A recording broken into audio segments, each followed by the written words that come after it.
नमस्कार दर्शकों, आप देख रहे हैं एसके लाइव, आपका समय आपकी खबर।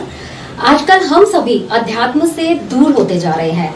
हमारा जीवन भागदौड़ में बीतता जा रहा है। अभी हमें आवश्यकता है अध्यात्म की, धर्म की। आज इसी विषय पर हम बात करेंगे कि अध्यात्म क्या है। ब्रह्म विद्या विहंगम योग एक ऐसा संस्थान है जहां पर हमें अध्यात्म, गृहस्थ जीवन में रहकर हम अध्यात्म से जुड़ सकते हैं और हमारे सिक्किम राज्य में भी इसकी शाखा है।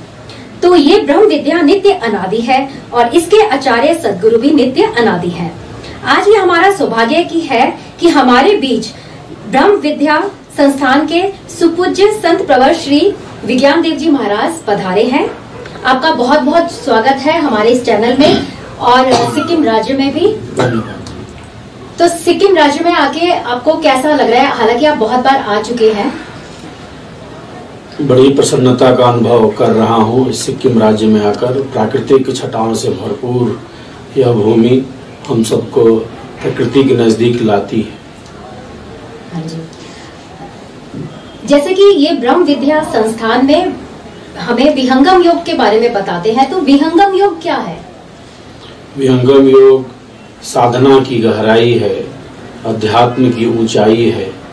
योग के समस्त तत्व जिसमें निहित हैं उसे ही हम ब्रह्म विद्या विहंगम योग कहते हैं। आज जब भी योग शब्द हमारे समक्ष आता है तब हम समझते हैं कि कुछ शरीर की क्रियाओं को करना है, आसन प्राणायाम करना है, शरीर को तोड़ना है, श्वास प्रश्वास की कुछ क्रियाओं को करना है। आज योग एक विस्तृत शब्द बन गया है। 21 जून को अंतर्राष्ट्रीय योग दिवस संपूर्ण विश्व में मनाया जाने लगा है।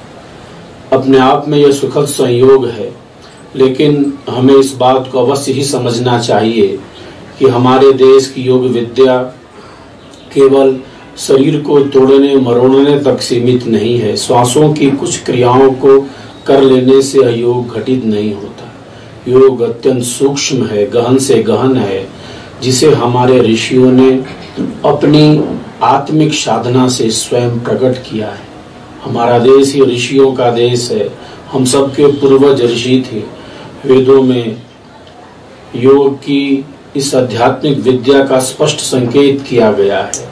पृष्ठात् पृथिव्या हमुदंतरिक्षमारुहम अंतरिक्षात् दिवमारुहम दिवोनाकस्य पृष्ठात् स्वज्योतिर्गामहम।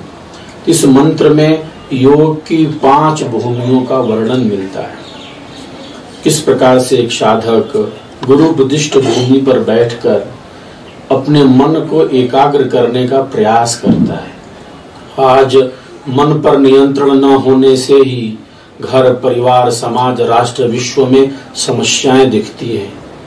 यूनेस्को की एक प्रस्तावना कहती है, युद्ध की प्राचीरें कुत्सित मन से निकलती हैं, अतः मन पर नियंत्रण आवश्यक है। विहंगम योग की साधना 5 श्रेणियों में विभक्त है। मात्र 10 मिनट का अभ्यास, प्रथम भूमि की साधना का अभ्यास हमारे मन को, हमारे विचार को नियंत्रित करने लगता है, संयमित करने लगता है। अनेकों शोध हुए हैं विहंगम योग की साधना पर।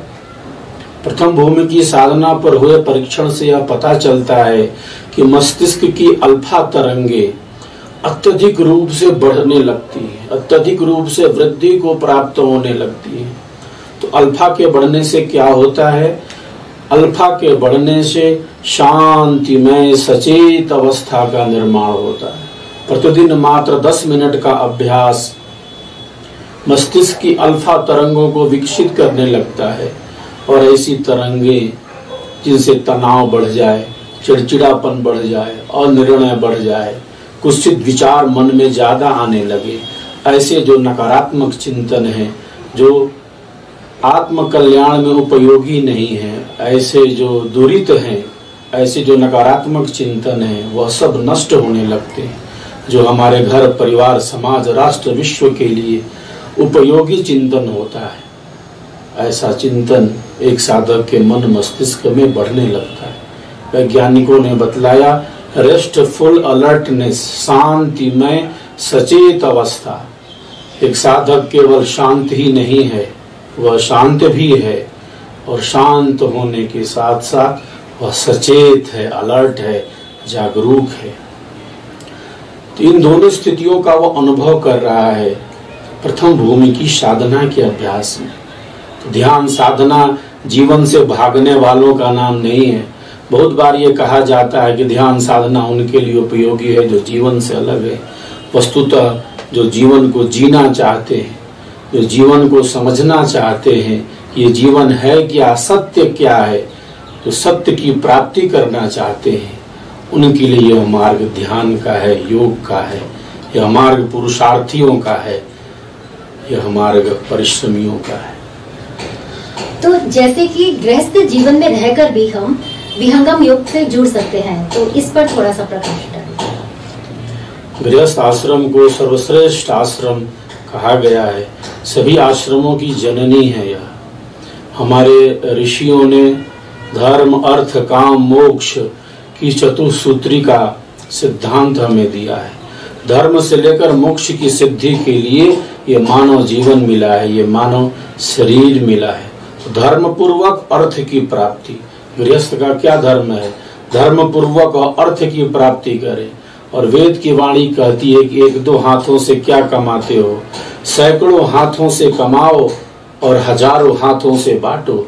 शतहस्त समाहर सहस्त्र हस्त संकिर, अर्थात सैकड़ों हाथों से कमाओ और हजारों हाथों से देश, समाज, राष्ट्र की उन्नति के लिए बांटो।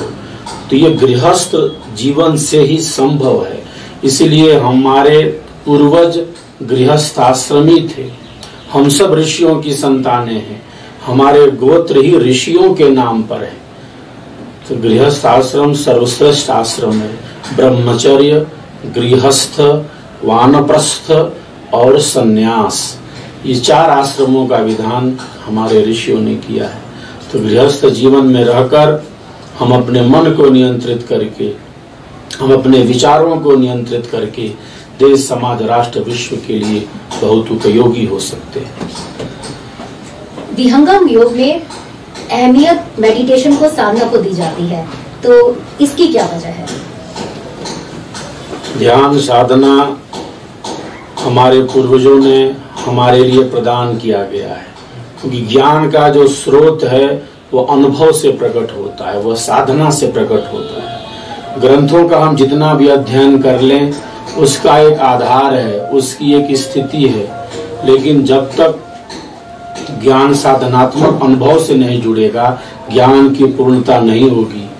बाहर का सब ज्ञान रखते हुए, ग्रंथों का सारा ज्ञान रखते हुए, अगर हमें स्वयं का ज्ञान न हुआ, खुद को हम नहीं जान सके, तो सारा ज्ञान रहते हुए बिल्कुल जैसे ऐसा है कि बिल्कुल अज्ञान की स्थिति है। तो ज्ञान का जो धरातल है वह साधनात्मक है। ज्ञान का जो धरातल है वह पुस्तकी नहीं है, वह बुद्धि का व्यायाम नहीं है, वह आत्मा का अनुभव है, वह साधना का अनुभव है। तो विहंगम योग साधना की गहराई है और अध्यात्म की ऊंचाई है। विहंगम योग के प्रणेता अनंत श्री सद्गुरु सदाफल देव जी भगवान ने साधना की अतल गहराई में पहुंचकर इस विहंगम योग के ज्ञान को, ब्रह्म विद्या के सिद्धांत को संपूर्ण विश्व की मानवता के कल्याण के लिए प्रकट किया है। हमारी युवा शक्ति को आप क्या संदेश देना चाहेंगे? युवा शक्ति में असीम संभावनाएं हैं। भारत देश ही युवाओं का देश है, और जब तक युवा शक्ति साधना और ध्यान के अभ्यास से नहीं जुड़ती है, उसकी वास्तविक शक्ति का जागरण नहीं हो सकता। भटकाव को रोकना है, अनियंत्रण को रोकना है, तो ध्यान साधना के क्षेत्र में आगे बढ़ना होगा। युवाओं से यही अपील करूंगा कि अपने पूर्वजों की विद्या, इस ब्रह्म विद्या से जुड़कर वे शारीरिक, मानसिक, बौद्धिक, आत्मिक शक्तियों का विकास कर सबके लिए उपयोगी सिद्ध हो।